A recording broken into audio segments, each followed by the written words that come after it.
Loda versus James Hunt, le génie et le héros, Rush, écrit par Neame. Rush est un film de 2013 réalisé par Ron Howard, traitant de la rivalité entre les pilotes de Formule 1 Niki Lauda et James Hunt, qui se disputèrent le titre de champion du monde dans les années 70 au sein des écuries mythiques Ferrari et McLaren. Une époque où chaque année, en moyenne, 2 pilotes mouraient sur les circuits. Memento Mori, souviens-toi que tu es mortel. C'est ce rapport à la mort de ces deux destins hors du commun, qui obtiendront tous les deux le précieux sésame, qui conditionne tout le sens du film. Car plus que le simple aspect sportif, ce qui est poignant dans cette œuvre est la différence de tempérament et de philosophie de vie adoptée par les deux pilotes, incarnant respectivement pour l'un un profil apollinien et pour l'autre un profil dionysiaque. À ceci près qu'Apollo est réputé pour sa beauté, alors que Niki Lauda a une tête de rat, comme ne manque pas de lui rappeler Hunt. Loin de prendre ça pour une insulte, le pilote autrichien lui rappellera combien les rats sont intelligents.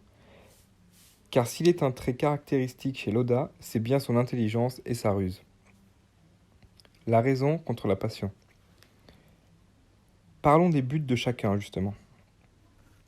Niki Lauda explicite clairement pourquoi il a fait le choix de la Formule 1 lors d'une discussion avec son partenaire Clay Regazzoni, alors qu'il vient juste de signer pour Ferrari. Nulle question de passion. Tout chez lui est très raisonnable. Il a identifié que c'était le domaine où il était le meilleur et il le voit comme le moyen de gagner sa vie. Et sa vie, justement, est plus importante que n'importe quel prix qu'il pourrait obtenir. C'est ainsi qu'il offrira sur un plateau le titre de champion du monde à son rival en 1976 lors de la dernière course, en choisissant de se retirer plutôt que de prendre des risques dans des conditions trop pluvieuses à son goût. James Hunt est, lui, le strict opposé. Il ne court pas pour l'argent, mais pour la gloire, les femmes et se sentir vivant, quitte à mourir. Il ne prépare pas de plans sophistiqués, il fonctionne uniquement à l'instinct. Il se rapproche ainsi du héros européen ou du surhomme nietzschéen. C'est d'être plein de vie qui, comme Achille, fait le choix d'une vie courte mais mémorable, alors que Niki Lauda se rapproche plus d'Ulysse, l'archétype du rusé qui use de sa raison pour arriver à ses buts. Et comme dans les poèmes homériques, c'est bien Lauda qui l'emportera sur le long terme en finissant avec 3 titres au compteur en tant que pilote contre 1 pour Hunt qui mourra à peine à 45 ans. Le sérieux de Lauda contre le plaisir de Hunt. Niki Lauda est ainsi un stoïcien, alors que James Hunt est un hédoniste. La conversation qu'ils ont à la fin du film souligne bien cette différence d'approche de la vie quand Hunt dit à Lauda que pour lui, tous les efforts fournis doivent bien permettre d'en tirer des plaisirs à un moment, sans quoi il serait sans intérêt. Lauda, lui, se montrera d'humeur égale du début à la fin, ne laissant jamais paraître la moindre émotion, même lors de son mariage, où on comprend pourtant qu'il est heureux et que cette émotion l'effraie. Mais pas plus lorsqu'il subit cet accident tragique qui lui brûlera le visage et le corps et le tiendra éloigné des pistes pendant 6 semaines, laissant Hunt engranger les points. Tout chez lui n'est que rapport de force, et s'il aime dominer, il respecte les gens qui le poussent dans ses retranchements, en premier lieu, comme James Hunt, sans qui il n'aurait jamais été la légende qu'il deviendra. L'étoile Hunt et le trou noir Lauda. Hunt est comme une étoile. Il est solaire. Il génère la vie autour de lui, mais trop s'en approcher, c'est se brûler, comme son ex-femme Suzy Miller en fera les frais.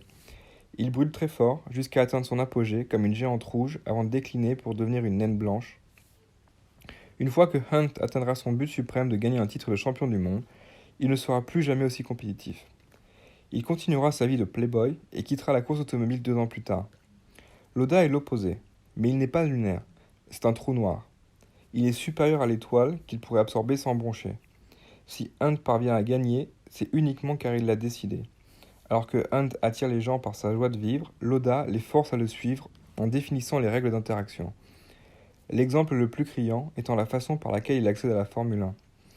Alors qu'il parvient à rejoindre l'écurie BRM en tant que pilote, initialement à la faveur d'un investissement financier, il redéfinira les règles après avoir prouvé qu'il pouvait faire gagner 2,3 secondes par tour à son coéquipier vedette en effectuant des modifications sur sa voiture. Il entretient les relations froides avec ses collègues qu'il n'aime guère, mais il fait ses preuves. Le génie Lauda et le héros Hunt.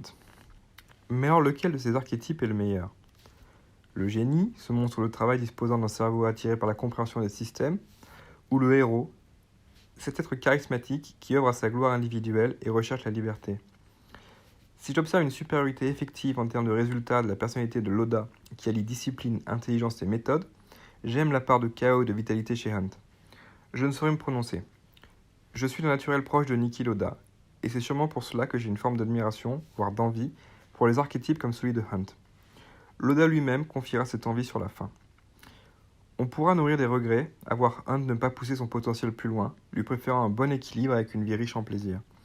On pourra au contraire regretter de voir quelqu'un comme Lauda tout sacrifier de la sorte, mais on ne peut pas changer sa nature.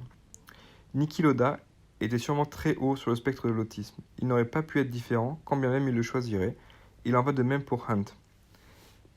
Ils constituent chacun à leur manière un archétype qui a fait la grandeur de l'Occident, le génie et le héros. Mais la grande force du génie est que son talent dure. Citation de Niki Lauda. For me, James was the most charismatic personality who's ever been in Formula One. Niki Lauda. C'est pourquoi Niki traînera sa célèbre casquette rouge sur les circuits de Formule 1 jusqu'à la fin de sa vie. Mercedes ira chercher son savoir-faire en 2012 pour obtenir le succès que l'on sait aujourd'hui. La série Netflix Drive to Survive lui accordera un épisode lors de son décès, avançant qu'il fut un argument de poids pour faire venir Lewis Hamilton. Ainsi, si Niki Lauda n'était pas le plus charismatique des deux protagonistes, il y a de fortes chances qu'on se souvienne de lui bien plus longtemps que James Hunt. Cet audio vous a plu ? Abonnez-vous à notre chaîne afin de recevoir tout notre contenu et soutenez-nous sur Tipeee, le lien est dans la description.